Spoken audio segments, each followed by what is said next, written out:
তেল ছাড়া শাক করব। সজনে শাক আছে, মূলো শাক আছে, লাউ শাক আছে, পুঁই শাক আছে, এর মধ্যে এই যে পুঁই শাক আছে, কচুর শাক আছে। এবার শাকগুলোকে কেটে নেবো সুন্দর করে,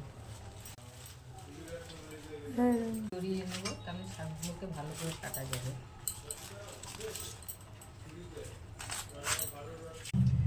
ছোট ছোট করে কাটা যাবে।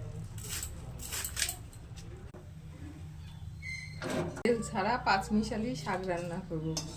কড়াই গরম করে দুটো শুকনো লঙ্কা দিয়েছি, একটু কালো সরষে দিলাম ভাজা। এবারে রসুন, পেঁয়াজ, কাঁচা লঙ্কা করে নেবো, নিয়ে তারপরে শাকগুলো দেবো। এগুলো একটু নাড়াচাড়া করে নিয়েছি,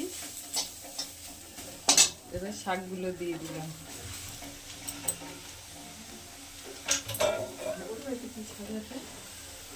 এতে আছে কচুর শাক, লাউয়ের শাক, পুঁই শাক, সজনা শাক, মূলো শাক, 5 মিশালি শাক আছে। লবণ দিয়ে দিলাম,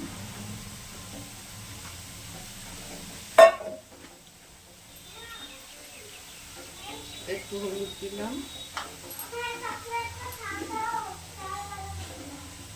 গুড় দিলাম, টমেটো কুচি রেখেছিলাম দিয়ে দিলাম, দিয়ে দেবো। হয়ে গেছে তেল ছাড়া শাক রান্না 5 মিশালি।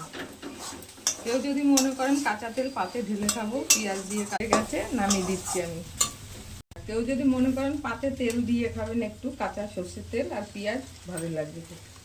তেল ছাড়া 5 মিশালি শাক রান্না করবেন।